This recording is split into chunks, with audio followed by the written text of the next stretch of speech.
Cerita dongeng Situ Bagendit yang masih dipercaya dan diceritakan oleh masyarakat di Jawa Barat. Pada zaman dahulu kala di sebelah utara kota Garut terdapat sebuah desa yang penduduknya kebanyakan bekerja sebagai petani. Para penduduk di sana masihlah hidup dalam kemiskinan. Ini disebabkan oleh kehadiran tengkulak pelit yang kaya raya. Ia bernama Nyai Endit. Nyai Endit merupakan seorang perempuan kaya yang tinggal di desa itu. Semenjak suaminya meninggal, ia memperoleh warisan berupa kekayaan yang berlimpah. Sayangnya, hal tersebut malah membuat Nyai Endit menjadi kikir dan congkak. Nyai Endit terbiasa menekan para petani yang tinggal di desa tersebut. Ia seringkali memaksa para petani untuk menjual padinya dengan harga murah.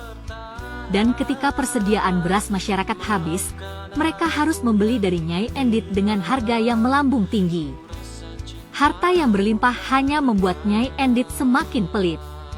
Bukan hanya ia sering menekan warga desa, Nyai Endit bahkan tidak pernah mau membantu warga yang sedang kesulitan. Setiap kali warga datang meminta bantuan, Nyai Endit menolaknya dengan angkuh. Nyai Endit lebih senang menghabiskan hartanya untuk mengadakan pesta di desa tersebut. Di tengah kemeriahan pesta, Nyai Endit terbiasa memamerkan harta kekayaannya pada rakyat setempat dengan sombong. Di suatu hari yang sangat terik, Nyai Endit kembali mengadakan pesta yang amat besar.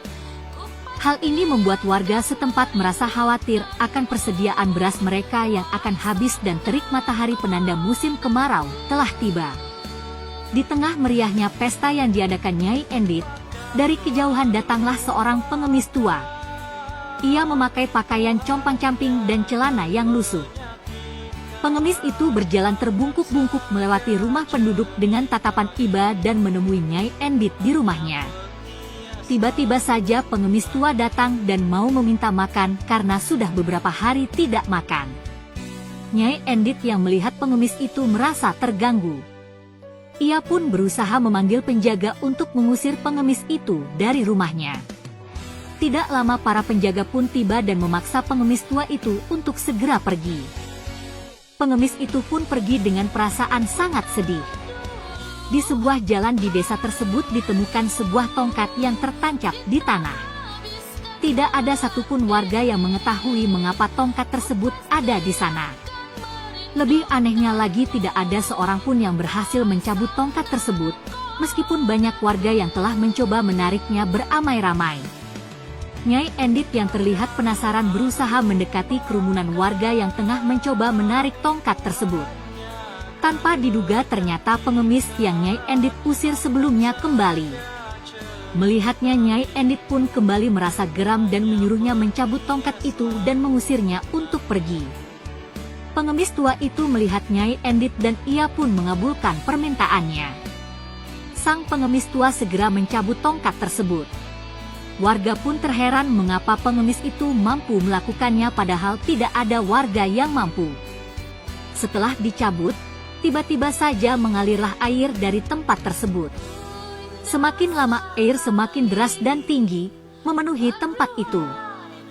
Karena takut tenggelam, para penduduk pun bergegas menyelamatkan diri mereka sendiri. Mereka mengungsi mencari tempat yang lebih aman. Berbeda dengan Nyai Endit yang enggan melepas hartanya. Meskipun air semakin bertambah tinggi, Nyai Endit tetap beridam di rumahnya yang penuh dengan harta dan perhiasan. Hingga akhirnya ia pun tenggelam bersama rumah dan isinya. Tempat tersebut berubah menjadi sebuah danau yang kemudian dinamakan Situ Bagendit. Situ artinya danau dan Bagendit berasal dari nama Nyai Endit. Menurut cerita, konon orang-orang percaya mereka melihat lintah yang sebesar kasur di dasar danau. Katanya itu merupakan penjelmaan sosok Nyai Endit yang tidak berhasil kabur dari jebakan air.